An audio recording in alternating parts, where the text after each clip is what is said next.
Good morning students. आज हम start करते हैं 74 पेज नंबर से, उसी के आगे कंटिन्यू करते हैं। हमारी जो स्टोरी चल रही थी, I can not forget that day on which I had occasion to say to him, mister Jessler, that last pair of boots creed you know. Creed का मतलब होता है अचानक से मतलब कुछ खराबी आ जाना या बहुत आवाज़ करने लगना।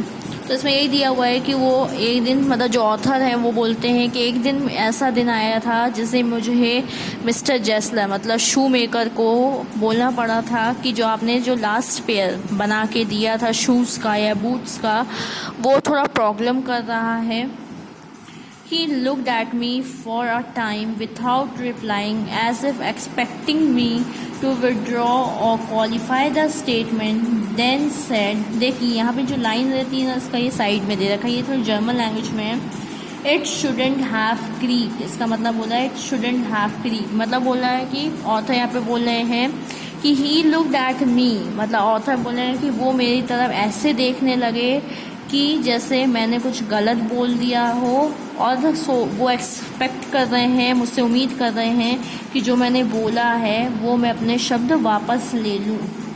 It did, I am afraid, मतलब फिर ऑथर बोलते हैं कि ऐसा हुआ है, और वो थोड़ा डर भी जाते हैं कि वो ऐसे उनको देखने लग जाते हैं। तो you got them wed before they found themselves, देख इसका यहाँ पे लिखा हुआ है, थोड़ा जर्मन लैंग्वेज में कौन बोला था, मिस्टर जेसलर बोले थे।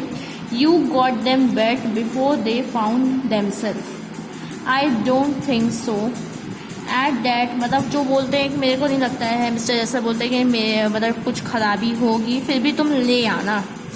At that he lowered his eyes as if hunting for memory of those boots, and I felt sorry I had mentioned this grave thing. Send them back, he said. I will look at them. अब जो author होते हैं, जब वो मतलब ऐसा जब उनको जब वो मिस्टर जेसलर बोल देते हैं कि नहीं ऐसा हो ही नहीं सकता कि शूज़ ख़राब हों या कुछ प्रॉब्लम आए, तो जो ऑथर होते हैं ना, तो वो अपनी आंखें नीचे कर लेते हैं डर के कारण, और वो अपने मन में शूज़ के बारे में सोचने लगते हैं। फिर उनको लगता है कि शायद मैंने गलत बोल दिया, लेकिन फिर जो मिस्टर जेसलर होते हैं कि ठीक है तुम उसको ले के आना, मैं देख लूँगा। सम बूट्स, देखिए जो ये जर्मन लैंग्वेज में लिखा है, इसका यहाँ पे लिखा हुआ है some boots. He continued slowly, अब वो मिस्टर जेसलर बोलते हैं कि some boots are bad from birth, are bad from birth. If I can do anything with them I take them off your bill. वो बोलते हैं मिस्टर जेसलर कि कुछ शूज़ जो होते हैं जब से वो बने होते हैं तब से प्रॉब्लम कर रहे होते हैं, उसमें कुछ प्रॉब्लम रहती है। अगर तुमको ऐसा लगता है कि वो शूज़ मेरे यहाँ के थे और मेरे मतलब कारण तुमको कुछ प्रॉब्लम हो रही है, तो मैं उस शूज़ को वापस ले लूँगा, और जो भी तुम्हारा बिल हो रहा है अगर मैं उसको सुधार नहीं पाता हूँ तो मैं तुम्हें पैसे रिटर्न कर दूँगा।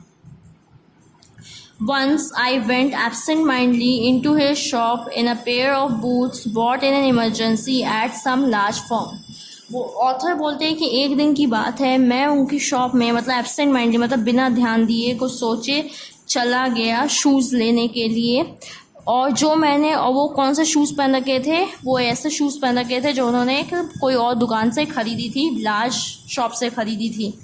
He took my order without showing me any leather, and I could feel his eyes penetrating the inferior covering of my foot.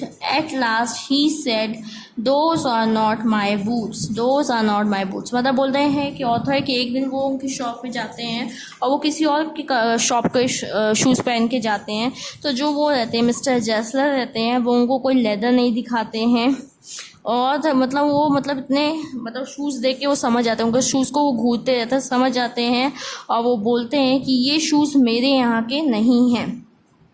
The tone was not of anger, nor of sorrow, not even of contempt, but there was in it something quite that froze the blood. मतलब author बोल रहे हैं कि उनका जो बोलने का tone था वो ना ही गुस्से से भरा था, ना ही हेट से भरा हुआ था, ना ही किसी चीज़ का कुछ सौरो था, लेकिन ऐसा उन्होंने बोला जैसे लगा कि मेरा खून जम गया। फ्रोज का मतलब होता है जमना। He put his hand down and pressed a finger on the place where the left boot was not comfortable.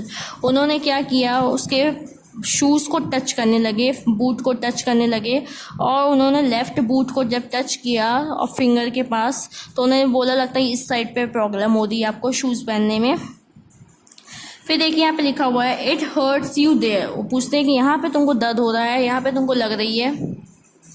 Those big firms have no self respect. फिर वो बोलने लग जाते हैं कि जो बड़ी बड़ी दुकान होती है उनकी कोई अपनी सेल्फ रिस्पेक्ट नहीं होती है, कोई इमेज नहीं होती है उनको। And then as if something had given way within him he spoke long and bitterly. It was only the time I ever heard him discuss the conditions and hardship of his trade. Author बोलते हैं कि मैंने उनको पहली बार देखा था कि वो इतना मतलब कठोर, इतना मतलब गुस्से में, एंगरनेस में बोल रहे थे, मतलब किसी बिग दुकान, मतलब अलग शॉप वालों के लिए, कि सब बड़ी बड़ी जो दुकानें होती हैं इनकी कोई इमेज नहीं होता है, कुछ भी प्रोडक्ट, कुछ भी सामान दे देते हैं कस्टमर को, और मतलब फिर कुछ प्रॉब्लम होती है तो उसको सॉल्व भी नहीं करते हैं।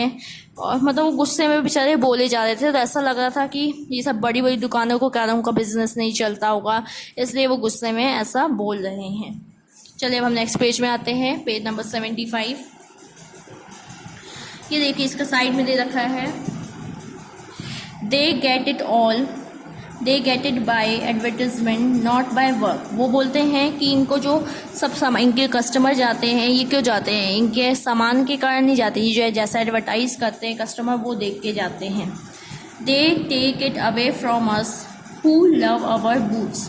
मतलब वो हमारे से ऐसे कस्टमर ले जाते हैं जो हमको, हमारे बूट्स को पसंद करते हैं। फिर it comes to this presently I have no work every year it gets less. फिर वो बताते हैं कि मेरा रोज़ का काम घटते जा रहा है, लोग जो है कस्टमर हैं वो बड़ी बड़ी दुकान जाने लगे हैं, मेरे पास कोई आता ही नहीं है। मतलब जो मिस्टर जेसलर होते हैं वो अपनी कंडीशन बताते हैं कि मेरे यहाँ कोई आता ही नहीं है, मेरे रोज़ हर साल कस्टमर कम होते जा रहे हैं। And looking at this his line face I saw things I had never noticed before, bitter things and bitter struggle, and what a lot of grey hairs there seemed suddenly in his red beard. मतलब mister जो थे, author थे, वो देख रहे थे कि mister जेसलर बेचारे कितनी बैड कंडीशन से गुजर रहे थे। मतलब उनके कस्टमर कम होते जा रहे थे, उनको मतलब मनी अर्न करने में बहुत प्रॉब्लम जा रही थी, और उनके फेस में मतलब वो सैडनेस, वो मतलब स्ट्रगल दिखाई दे रहा था कि वो बेचारे अपने दुकान कैसे चला रहे हैं। As best I could, I explained the circumstances of those ill-omened boots. Ill-omened का मतलब होता है bad sign. But his face and voice made so deep an impression that during the next few minutes, I ordered many pair. They lasted longer than ever, and I was not able to go to him for nearly 2 years. मतलब उनकी condition को देख के author को इतना दया आ जाता है, और वो बहुत सारे शूज़ बनाने के लिए उनको ऑर्डर दे देते हैं। और वो जो शूज़ बनाते थे आप लोग जानते ही होंगे कि बहुत लंबे समय तक चलते थे। तो जो ऑथर होते हैं उनको 2 साल तक उनकी दुकान में जाना नहीं पड़ता है। And it has many months before my next visit